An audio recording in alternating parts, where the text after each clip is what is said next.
Well, thank you all for being here. Thank you for including me. I'm coming as something of a learner. So when everybody was putting up their hand, were you a social entrepreneur, an investor? I'm putting myself in the student category this morning. But I think we're all students in figuring out how this is going to work, how we need to change our world. And we're actually here on a very auspicious day. Today is January 15th, 2015. This is the kickoff of a year in which the world has to come together around two really significant movements.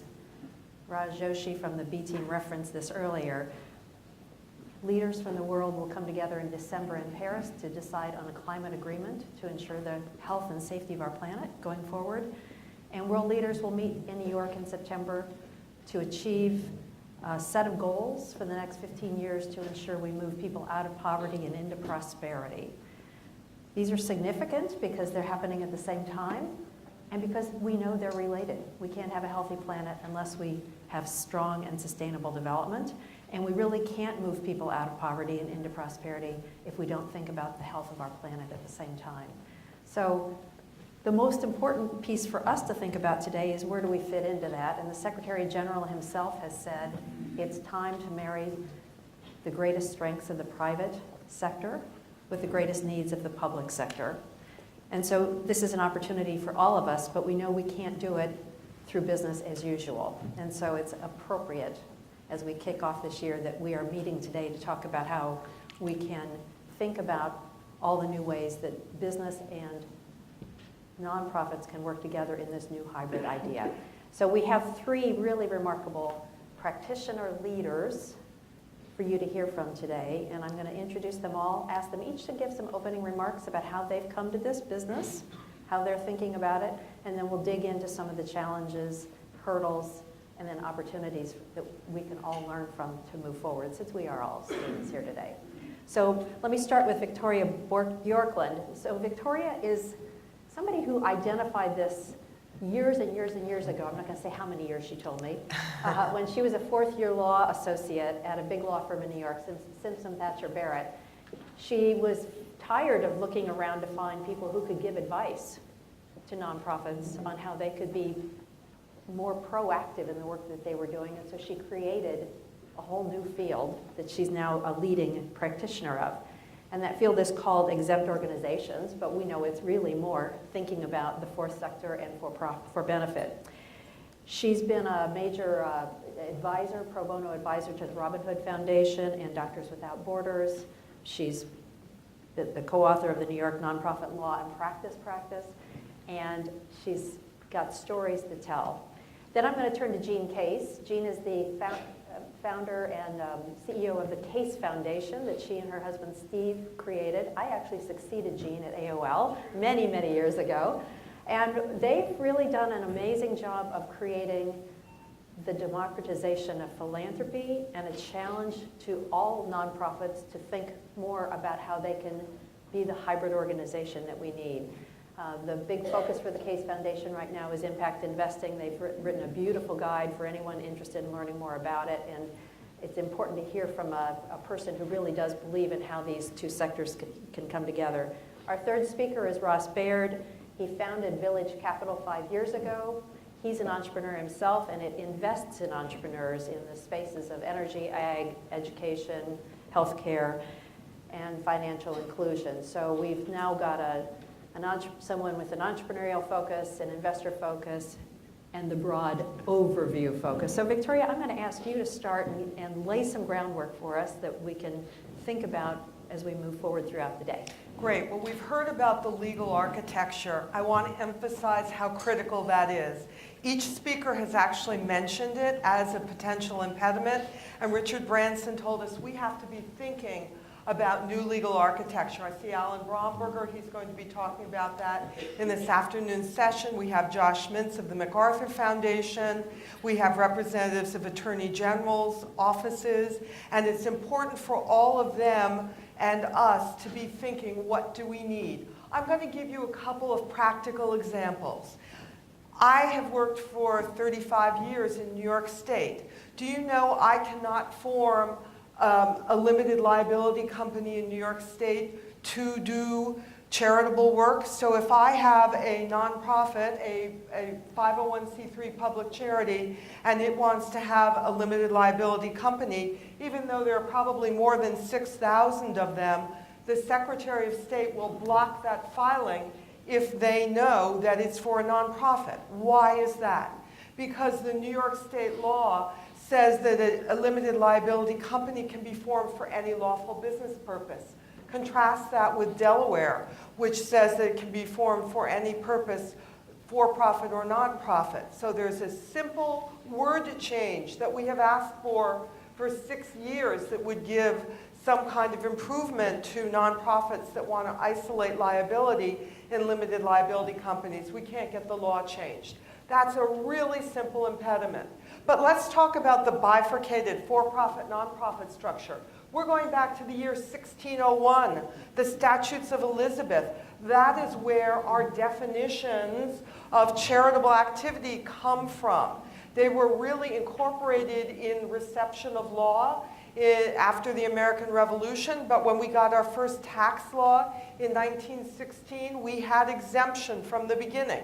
That is all wonderful, but we have laws that impose restrictions. I'm just going to give you 2 examples of Kickstarters to release money and action in this area that people like us could promote. Our federal tax law in 1969 was changed by Congress to address some perceived abuses of the 1950s and 60s. Do you know that private foundations that control billions of dollars in assets cannot own more than 20% in any business enterprise? That is called the excess business holdings rules. That means that private foundations like Novo Nordisk, a Danish pharmaceutical company cited by Herod in one of his papers as being an example of a great fourth benefit success story, could not exist under US law because you could not have a foundation owning 100% of a business enterprise because of the excess business holdings law. Is it time to think about whether we want that? Some of you may know the Bjorklund Corporation, my mother's favorite department store. It was 100% owned by a private foundation. I'll talk later, if we have time, about the Reader's Digest Corporation. It was owned 100% by charities. There are points and counterpoints, benefits and burdens in those ownership percentages, but Congress decided 20% is the maximum. So we need to think about that kind of a limitation. We also have rules against jeopardizing investments. My favorite one is goat farming in the Bahamas. That was something that the IRS deemed to be a jeopardizing investment that a foundation should not invest in. But maybe it was helping create jobs in the Bahamas, maybe it was helping create a farming industry of goat farming, or maybe it was somebody's hobby. We don't know that from the ruling that found that to be jeopardizing, but I can tell you in my years of practice, when clients have decided to take on challenges, at least one of them was whacked with alleged penalties for jeopardizing investments, and also those penalties were imposed personally on the treasurer.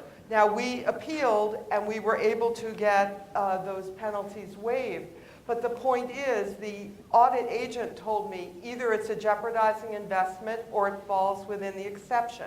What's the important exception? A program-related investment. When I was chair of the American Bar Association Tax Section Exempt Organizations Committee in 2002, we gave the IRS 10 examples, later increased to 19 examples of program-related investments that could help unleash money going into seed funding these activities. It took 10 years for the IRS, and they gave us 10 modest examples. Our original examples are the Ford Foundation's 1972 program. Then we got these 10 more recent examples. Let's unleash program-related investing and mission-related investing by private foundations and encourage them to have the courage to make the big bets. I'll stop there. Excellent. Wow. Lots to work on. our rallying cry may be goats in Bahamas, but we'll see. Jean Case. Yeah. Well, first of all, thank you, Kathy. Are you guys hearing me okay? No.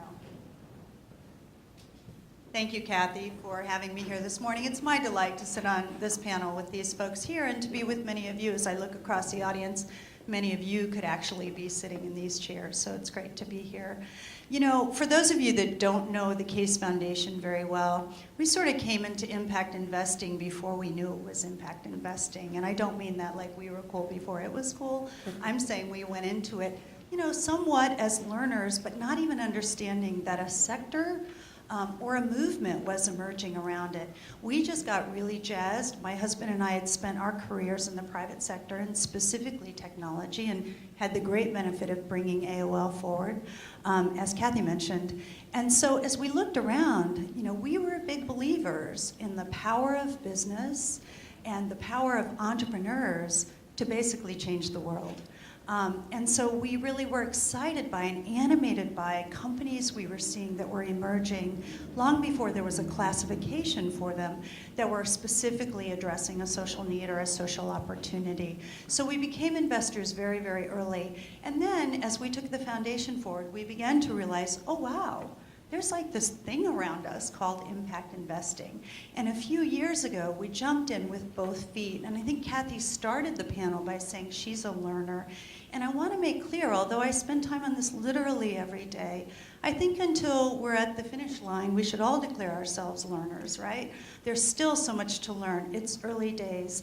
And I think what's important to remember is, you know what, this world is disrupted. No matter what sector you're in, no matter what business or nonprofit or what you do, your world is disrupted. So in some ways, it's a beautiful time for us to try to bring some order, some organization, some structure to something that has really kind of helped disrupt, and that is this space. Today we're calling it the fourth sector. We're really, really excited by what we're seeing. As we jumped in, we said there's more we don't know than we know. And so we spent about a year just going out across the field, having roundtable discussions, and we probably talked to close to 300 different groups. Some of them small tables, some of them individuals, some of them really big rooms like this, trying to understand where is sort of the effort around impact investing, what does it look like, what are the challenges, et cetera. And it was out of that that the Short Guide to Impact Investing was born. It really is a crowdsourced document from which we were able to benefit from the good thoughts of many, many experts in the field, as well as lay people who just don't have an idea and are trying to figure it all out. But at its base, and I think, you know, Victoria, what you went through was really interesting, and I think sometimes, certainly in my field of foundations, you can actually get paralyzed by the complexity and the fear. And I think what we're trying to say is, you know, unleash yourself a little bit. It's early days. Think of it as a new way to solve old problems. Again, coming out of business as we did, we feel like for too long, business has been left on the sidelines of addressing our challenges in this world. It's time to bring them in, give them a seat at the table. We want to unleash the power and the spirit of entrepreneurs who look at things that are in ways that are just different than the way many others do. So one of the things we're excited by is when we think about, okay, there really are a lot of challenges, and those challenges are huge, and they've been dogging us a really long time. But guess what? We've had some empty seats, and now we're filling them, and we believe with the filling of those seats, with the power of business, business models for nonprofits, entrepreneurs at the table, we might be able to really see some traction and get a little further faster than we've been in the past. So my pleasure to be here, and I look forward to the conversation. Great, thank you, Jean. I think I'm working.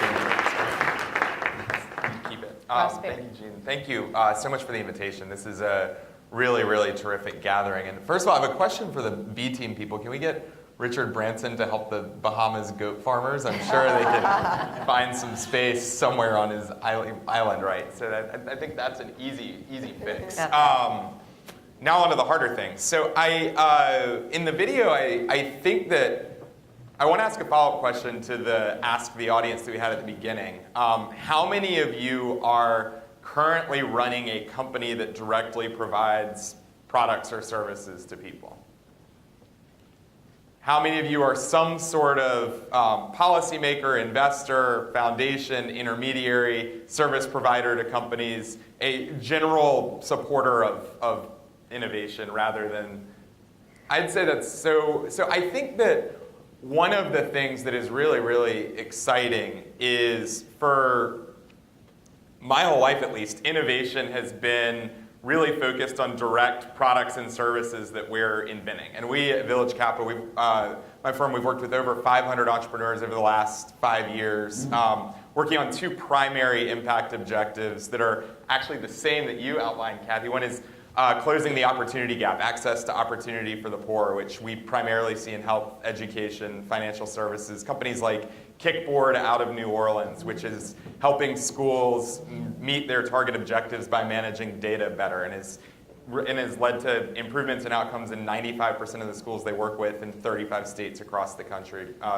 Founded by a Teach for America alum who invented a software that's user-friendly for teachers. So that's, when we think of innovation, Jen Medberry will make the cover of Inc. magazine when Kickboard becomes a smashing success. But one of the things, and I really liked the kickoff in the video talking about innovation and structures, I think one of the things that most people in this room you can do today is innovation in structures is actually as important and probably far more important from a system level than just coming up with a great company like Kickboard. And so my experience for the past 5 years, I've been running a firm called Village Capital, and the thing that we do, we run training programs for entrepreneurs, which lots of people do. We invest in entrepreneurs, which lots of people do. The thing that we do that's a structure innovation is our investments are peer selected. So we will gather groups of entrepreneurs, run a program, and the entrepreneurs themselves will decide where actual investment capital in for-profit businesses go. And this idea came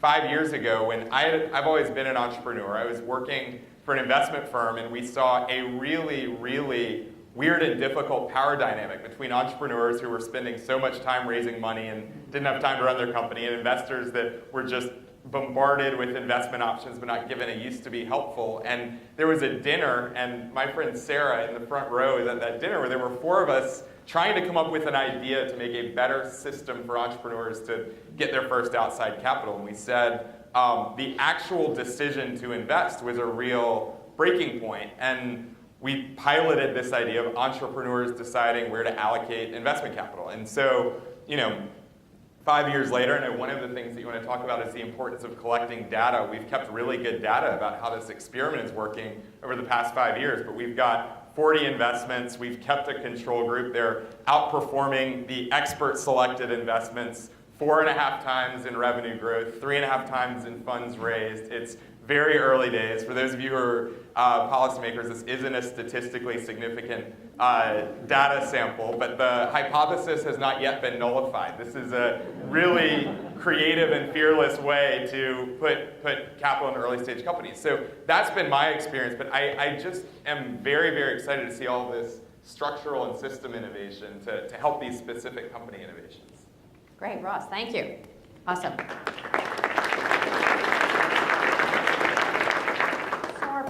Our fourth panelist today was going to be Tom Policelli from Minuteman Health. So you could hear from somebody who's actually running one of these for-benefit companies, but the gods of flying didn't let him come down today. So I'm hoping some of you in the audience who will have a chance to come to the microphone when we turn to more audience engagement. But I'm going to ask the panelists a few questions that are on my mind, and maybe will trigger some other things. Jean, you and Steve, I remember a great quote saying that the private sector doesn't have the market cornered on efficiency and driving toward goals, and the public sector and nonprofit sector doesn't have the market cornered on compassion. So we are definitely seeing this move to hybrid sharing of benefits and goals, and I thought that was a great takeaway in Hirad's last slide. What do you say to people who are trying to understand impact investing and which way they should be looking, but not to worry about getting caught in either sector? How do they think about looking for impact? Yeah, so I don't know how many of you are familiar with our work in the Be Fearless campaign in the last year or two, but essentially the foundation went to school, independent of impact investing, went to school on what are areas of breakthrough and breakout in social change.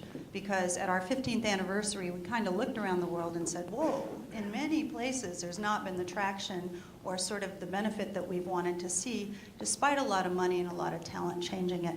So we kind of hired some folks to go to school on, well, where there has been breakthrough, what does that look like?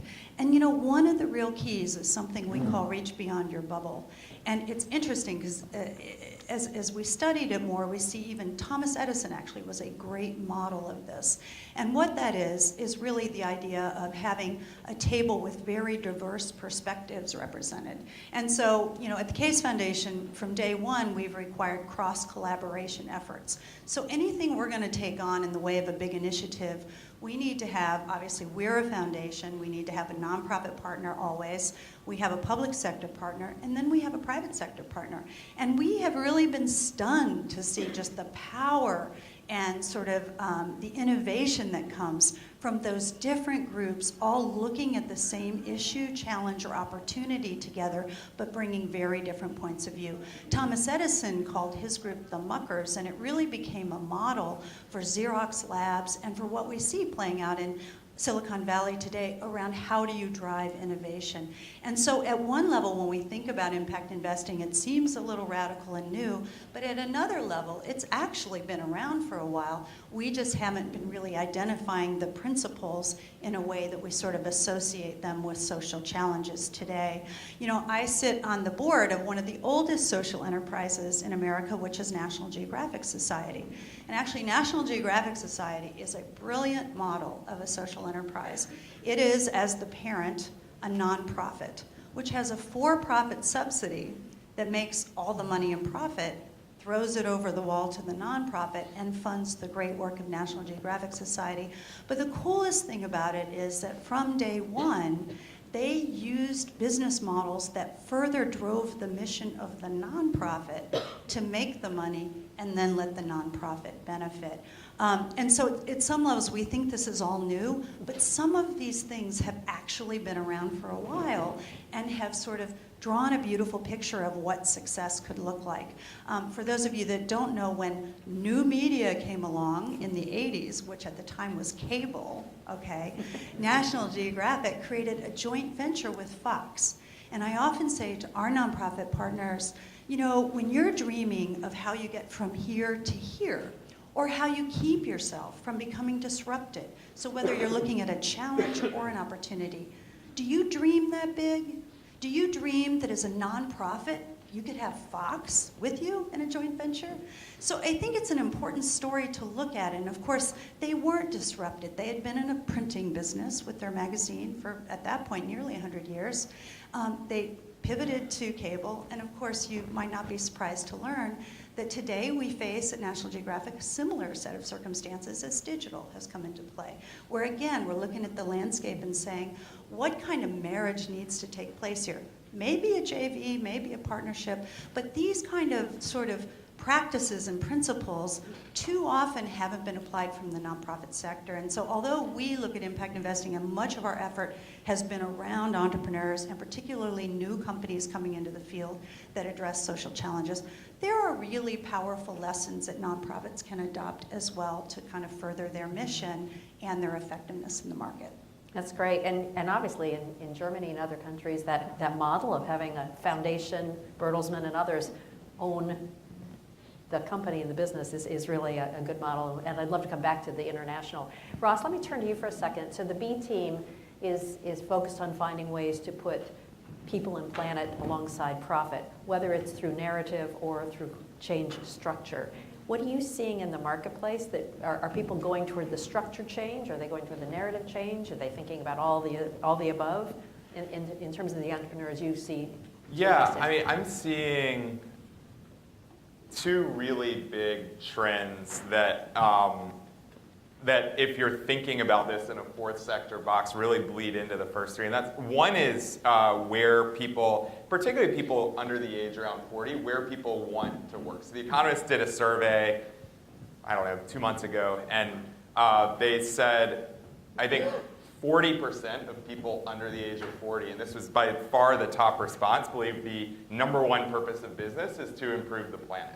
And 70% of people under the age of 40 said they did not want to work at an organization that reflected their values. And what we're seeing now is, every person that I talk to who's in business school or whatever says, oh, I want to work at McKinsey, but I want to work in the nonprofit social sector practice. I mean, people like almost make excuses for working at the parts of corporations that don't reflect what they care about. So if you are a Fortune 500 company CEO and you don't understand how your company integrates with the values of what you do, you're going to lose the very best people, and that's something that people are really concerned with. So the first thing I'm seeing is companies that integrate the benefit that they're having to society into what they do are increasingly competitive, both in terms of having better customers and better people who are working for them. The second thing is, and this relates to what Jean and her team are doing with the Impact Investing Initiative, asset holders, people who are actually deploying cash, whether it be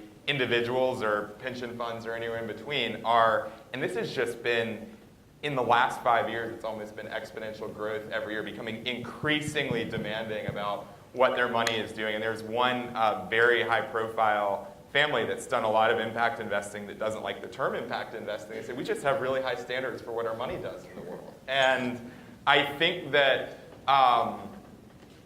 every single one of the 20 largest banks have developed different jargon for it, social investment, impact investment practices over the past 5 years, mainly because their biggest clients are asking for it. So I think that to call this a fourth sector is in some ways misleading, because people in the three sectors who are ignoring this are really getting left behind.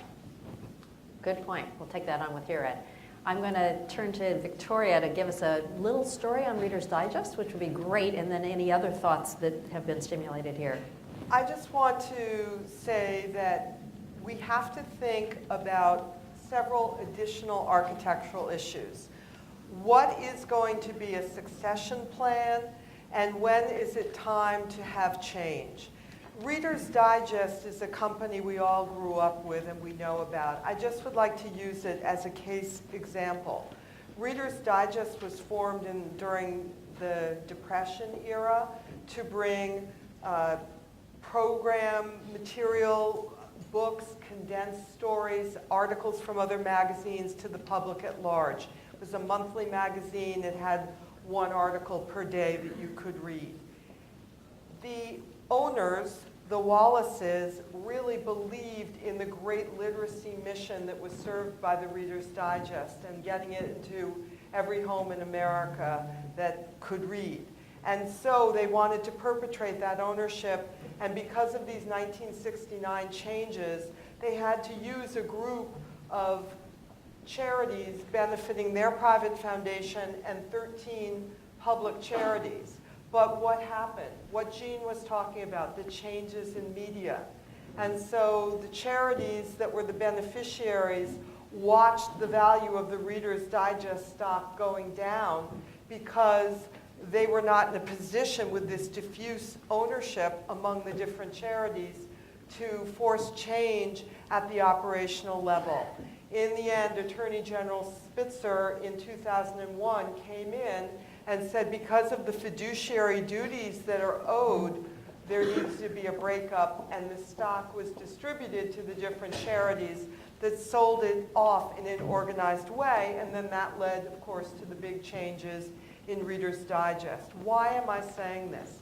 Because as we think of structures for forming these entities, we have to think of benchmarking them, and also structures for making sure that they can evolve with good business practices and not become dinosaurs of a sort that Reader's Digest suffered from.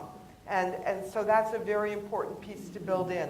One final word, measuring outputs. At the Robin Hood Foundation for 25 years, we have tried really, really hard working with world-class economists to measure outcomes of every charitable dollar that we invest. Even though we're called the Robin Hood Foundation, we're actually a public charity.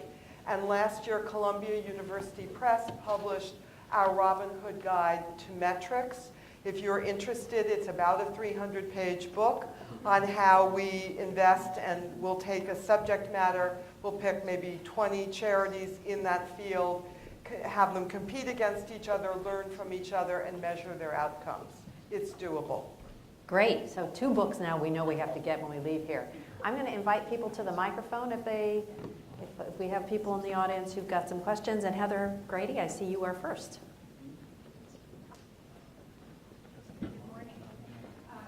Can you hear me?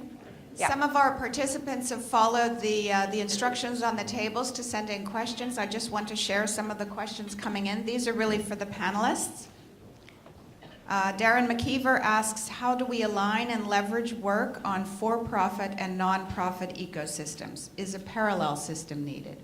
Second question from Paul Vandeventer. Where does the investment that represents caring about the next generation fit into fourth sector thinking? From Laura Willett. How do you encourage the ecosystem and organizations to change their behavior to move toward the fourth sector? And the last question in the first round from Jeffrey Alexander. Are private foundations that invest in socially beneficial tech startups part of the fourth sector? What a lineup. That's great. Jean, you ready? I'll be happy to take the second one, and I kind of want to pick up on some of what Ross was saying about this next generation. When we think about the opportunities in impact investing, we look at what we call a beautiful perfect storm, which is we do have a new class of investors emerging and a very huge, unprecedented, and we can argue over what the number is like, but no one denies that it's in the many trillions of dollars of wealth that will transfer to a new generation in the next decade. And what we see is the recipients of much of that wealth have exactly the qualities that Ross was talking about. And you know, the way I hear it, and I spend a lot of time with business school students around the country, and the way I hear it is they say, why would you just want to settle for a financial return? And really, when you think about it, why? If you can have both a financial return and a social impact, isn't that better? So this new class of investors that's emerging, many of them don't yet today have the portfolios to deploy, but we are already seeing in very significant ways their influence on their parents' investments and on their grandparents' investments, on the decisions they're making as to what they do in their foundations, on the decisions they're making around what they're doing with their private wealth. Now, this perfect storm, so that's one side of it. The other side of the perfect storm that I think the new generation is driving, a whole new class of entrepreneurs is emerging. And it goes back to what Ross was saying. You know, you have this one side saying we want more than just financial return on our investments. Then you have this new class of entrepreneurs coming out and saying, we don't want to just build companies that return value to shareholders. We want to build companies that return value to society. Mm-hmm. And with those two kind of strong elements being driven very much off of, not exclusive at all to the new generation, but really being driven, the momentum of it off the new generation. It's really exciting times. And, you know, I think we're headed for good things. I do want to say again, it is early days, as I said, and I think it's really important to recognize that even today, there's a lot of potential before we change anything to jump in and play a role. And yes, do we need new structures? We do. I had the benefit of sitting on the advisory board to the from the U.S. to the G8 on their impact investing work in this last year, and we produced a report in June, which is available on the Case Foundation website. Sir Ronald Cohen chaired that, and he's going to be speaking to you this morning after we're done. And it makes very clear what's available today versus what we need to wait for some regulation change to jump in and do. But both as foundation and individuals, I can tell you there's a lot of room to play if there are audience members out there listening to this who say, okay, that's all cool, but I'm kind of afraid. What does it mean? So we refer you to the G8 report, which looked carefully at policy in the US and policy recommendations, and globally as well, and to this short guide to get you started. Great. Victoria. The fourth question had to do with private foundations investing in tech startups. Are those part of the fourth sector? Yes. Right now, though, private foundations only really have two options. They can make a program-related investment, which is one for a charitable purpose, or they can make a portfolio investment. And I think that what people are worrying about is that categorization. And somehow, if they want to take a bigger risk and make it be a portfolio investment, are they going to be subject to the jeopardizing investment rules? Unfortunately, that is where I have had a client whacked on audit, as I mentioned to you.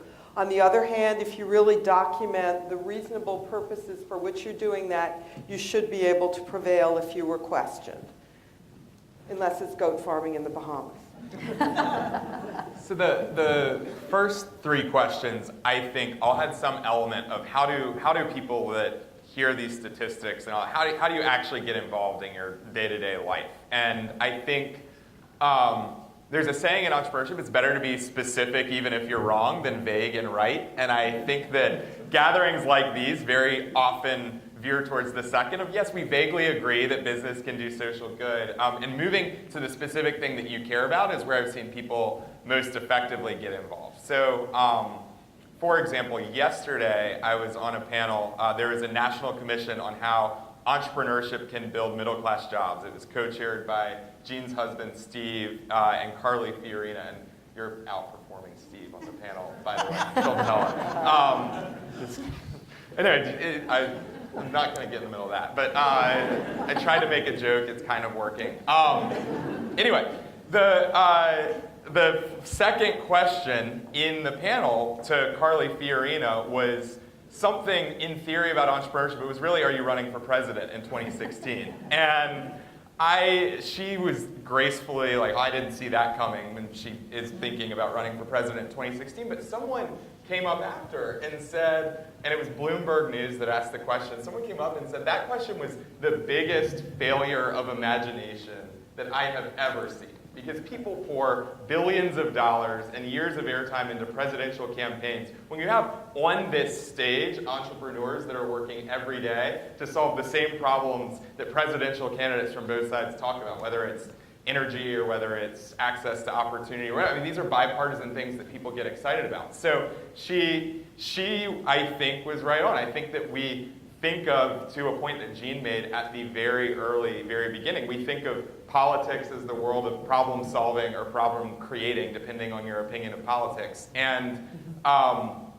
what I would say to someone who says, this is great, get as granular as possible about the specific problem you're interested in. If it's education, you can go to an education entrepreneurship event every week in the US if you want. If it's financial inclusion, same thing. If it's climate, I'm sure Kathy has a long list of ways you can get involved this week. So people, whether it's starting a company, joining a company, investing in a company, I would start with an issue first that you care about, that you might in the past have thought policy was the way to solve it, and go into it. And spend more time talking about innovation and less time talking about presidential campaigns. Yeah, and can I pick up on that just Yeah. quickly? So that was great, Ross. I completely agree with you. And the three elements that we talk about in impact, which I don't think I've said already, is intention, transparency, and measurement. And so if you're out there, and in fact, we just had a meeting this week with a company that thinks it's an impact investment company, but it's not really sure. And so, we kind of went through that. And I think if you don't start with intention, and a very specific one, so not only your company, and that's the passion driving everyone that's around you as a team going forward, but then your investors understand that's your intention as well. Then your commitment to measure that, and the transparency to report it out.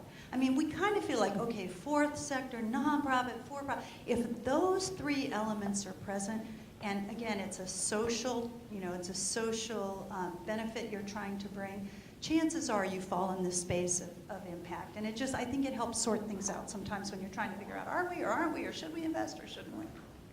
I'd just like to say that even though I've been counseling nonprofits for the past 35 years, I actually encourage many people in this space to start as for-profits.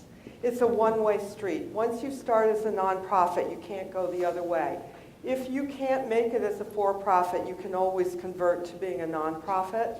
So I think that's something to keep in mind. You have the fewest constraints because there are the fewest tax advantages for for-profits, and you have much more flexibility. If you're going to be generating revenue anyhow, why not try it in a for-profit structure first? So the panel after this one is going to talk about policies. What do you think we need in terms of data to help those policymakers get the job done? Maybe I'll ask each of you just to... Lots more. And here again, we've tried to, in a very collaborative way with partnerships, try to shine a bright light on what is available out there. For those of you that may be interested, we partnered with Impact Alpha, and Entrepreneur Magazine is running a 6-month series on impact investing, trying to show case studies Who are these companies? Who are these investors? What has the experience been? We partnered with Duke to really shine a light on case studies they did on impact funds as well.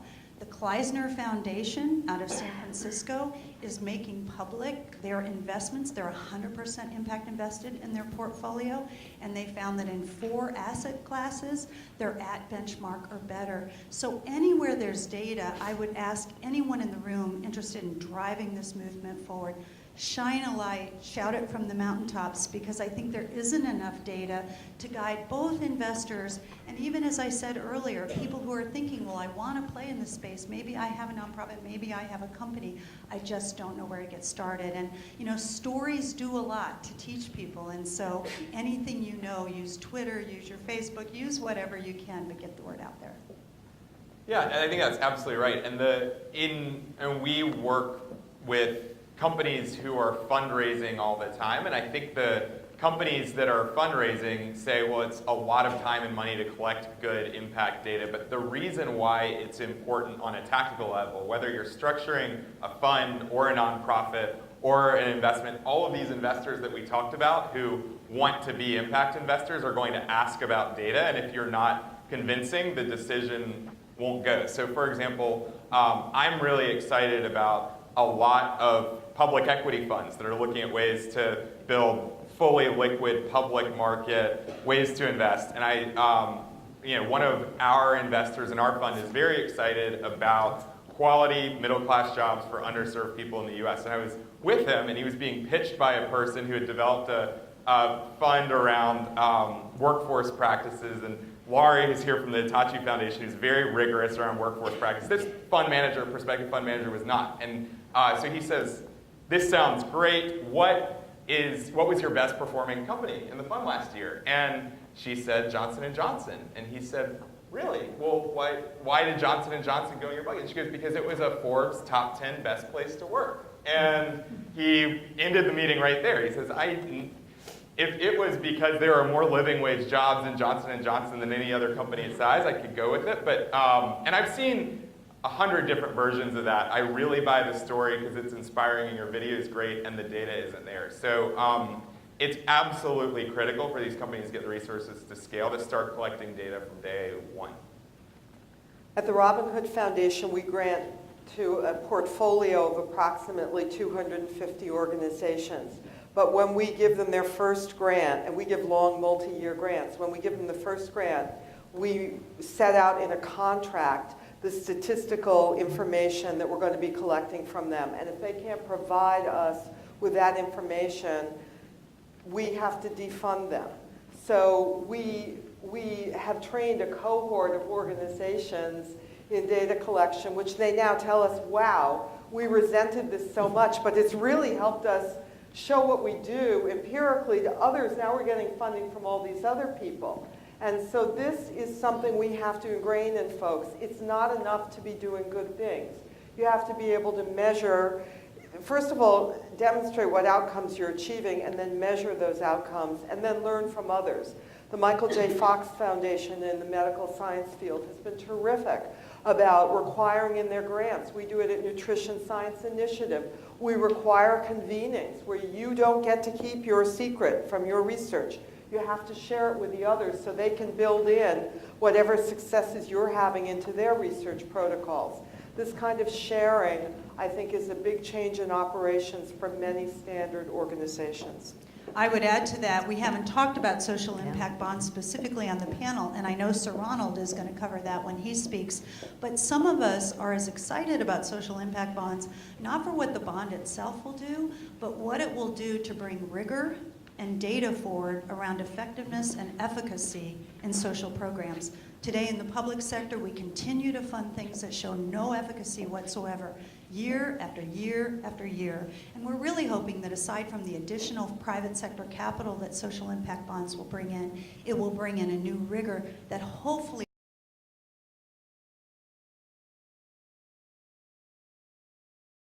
rating agencies and self-declared people who give out stars for how good an organization is, or Yelp-like reviews of organizations. These do not have rigor. And unfortunately, they are all over the place, and we really have to say we're not willing to go by those self-proclaimed reviewers anymore. So in do we making need some new judgments. institutions in that area? I think I'm always reluctant to reinvent the wheel. I think what we need to do is empower some of the better ones that already exist. There's an organization called the American Institute of Philanthropy, Charity Watch. They're probably the least funded, and yet I think they're the best. They're the most reliable. I don't Yeah, know. you've never you know, heard of them, right? If you liken this movement, and we have many times, to sort of the birth of venture capital a little bit. I'm not saying that the alignments are perfect, but there was a time when venture capital was being practiced before it was recognized, before there was regulation, before there was an ecosystem around it. And ultimately, what built up to drive venture capital in the United States, it was heavily, heavily influenced by one policy decision that allowed pension funds to participate. But if you put that aside, it really was a new class of folks who came in and created that ecosystem. It took a while before the standard bearers came to the table and played a role, and it wouldn't surprise me if we're seeing the same thing in this sector. Just check in the audience if there's a practitioner. Yes.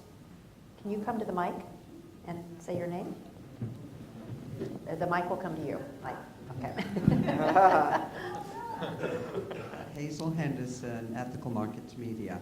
And I want to really question the term impact. And I've been writing about this for years, and you can watch a television program I did with Charlie Gleisner in 2010. You can watch it on demand at ethicalmarkets.tv. And my point is that all investments have impacts. Some blow the tops off mountains. Others pollute the Gulf of Mexico. And if you're trying to get granular and specific about putting data, you have to clarify your terms. And so I spent 22 years advising the Calvert Group in developing their screens for socially responsible investing. So I've been in this game for a long time. And it's really all about branding. And when the Rockefeller Foundation first sent me their draft on impact investing, I made that point. You know, say what you mean. Do you mean, can you say positive impact? So that's my big question. Yeah, I think that's an excellent question. I think the first question we ask any entrepreneur we see is, what problem are you trying to solve? And when you frame impact in terms of that question, definitely most startups in the US look kind of silly. What problem are you trying to solve? Well, it's difficult for me to find a fast date tonight on my iPhone. Well, great, you're going to put $20 million into solving that problem compared to like kids who don't have clean water. It really puts the burden of proof on, to Jean's point earlier about intentionality. What are you being intentional about? How are you measuring it? How will you know when we've solved the problem? So asking really anybody in the economy, what problem are you trying to solve when you wake up and go to work? I think if people were demanding about the question in that form, we would see the world we want a lot more quickly. And I would just add, I wish it was crystal clear. The intentionality point, I think, is the most important of the three that we talked about, which is intentionality, measurement, and transparency. Because if you don't have that right, you're going to measure the wrong thing, you're going to talk about the wrong thing, right? And doing this up front really is critical. And I mentioned that meeting we had this week with a company, and without giving out the company name, I can say they were engaged in a business of building batteries for storage so it could be used with wind and solar energy. And Kate Ahern, who runs impact investing for the Case Foundation, was in the meeting with me, and she stopped and asked the question Ross just said. They were trying to figure out, are they an impact company? Aren't they an impact company? They kind of feel like one. And Kate said, well, what problem are you trying to solve? Are you trying to have like a new, cool, efficient battery technology? Or are you trying to reduce carbon on the planet? And the point is, those are really important differentiators, right? And it comes back to, if you're really about reducing the carbon footprint and you really are about driving, renewables, then you need to state that, and your investors need to know that's what you're about, not just about building the best, coolest battery. I have to flip, though, and say, my friend Neil Blumenthal, who runs Warby Parker, also has said on many panels where I've been in Kathy's seat with him, he says, you know what? We're not about impact first. Our impact is having the coolest, best eyeglasses in the world. And if we do that, we can hit the impact of empowering people with eyeglasses who otherwise wouldn't get them. So there are a couple of different ways you can look at this, but I think the main thing is you and your team needs to know what that is, and your investors need to know what that is too, and a commitment to be transparent about it and measure it. Well, we started our panel with one British lord. We're going to end it with another British lord in just a second. I do see one more person standing. Please ask a quick question, and then I'm going to ask the panel to give us a wrap-up challenge to each of you as we finish this section. Thank you. Amanda Brown with Independent Sector. We're getting ready to release an updated version of practices around ethical practice and good governance, and they're focused on the charitable sector. And I'm curious whether you see in this fourth sector an appropriate role for standards of good governance and ethical practice, whether you look at the charitable sector's practices, for-profit sector's practices. Where does the fourth sector stand on those issues? I think it has to have standards of good governance, and I believe that they are going to be similar to the ones that the independent sector report and the prior panel on the nonprofit sector report promoted, because generally these ethical and good business practices are largely standardized across the business field and the nonprofit field. I do want to say with regard to impact, that can be quite subjective, and there can be real battles over what is valuable to society. Some people think getting dates is valuable because you promote whatever, marriage, babies, whatever. Happier people in law firms where we have no social lives because we're working 24/7. And you know, that kind of subjectivity is something that's very hard to build into these kinds of practices, but at least having questions, particularly around compensation. That's where I see a great deal of difference. That's another reason I always tell people, start with the for-profit model and then move to the nonprofit if you have to, because compensation can be very different with equity interests in the for-profit sector. I do want to have one final word. Saul Khan has talked very eloquently about why he chose to be nonprofit for Khan Academy. And if you haven't seen that, look it up on the YouTube, because he wanted everybody coming to work for him to be there because they were trying to impact education for children, not because they were looking for a return on investment in monetary terms. Good challenge. Jean Case? Sure. So I think I've said like 20 times it's early days, and it's early days, and that's exciting. We're pioneers in this room. And we shouldn't be daunted by what hasn't been figured out yet. It's actually a really, really exciting time to paint on the canvas. You know, do we need disciplines, good definitions, measurement and transparency? Absolutely. But it truly, truly is exciting times. And sometimes I think the nomenclature around this stuff is no friend at all, no matter what term we've been using up here. It doesn't even fit to say nonprofit and for-profit.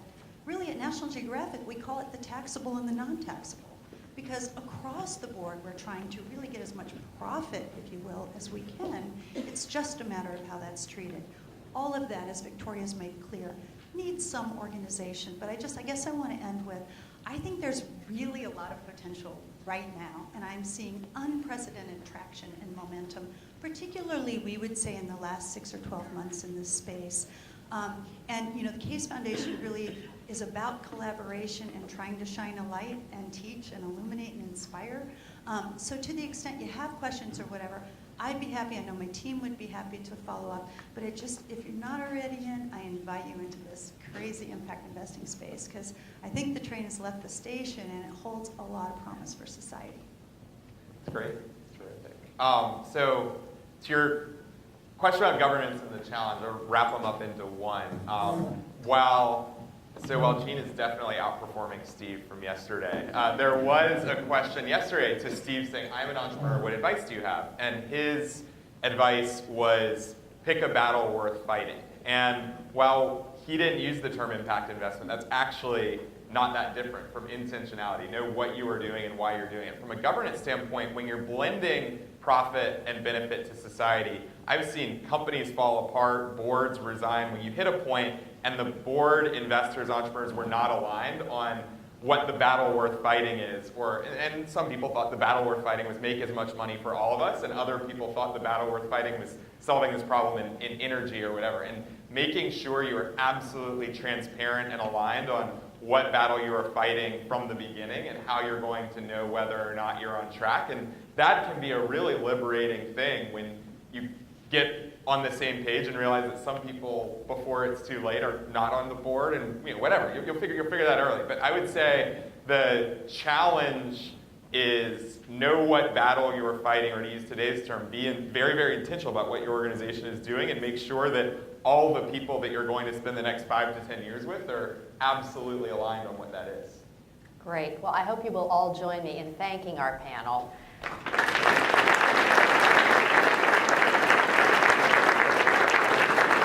And I'm going to leave you with 2 quotes. One is by Paul Pullman, the chairman of Unilever and a member of the B team, who said, having acquired a license to operate, it's time for business to earn a license to lead.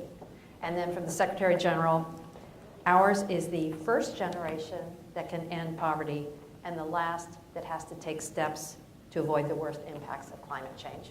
We all have big challenges. Thank you all for being here. Thank you, panel. And we'll step off stage as I make a very short introduction and pivot to Sir Ronald Cohen. So, thank you guys.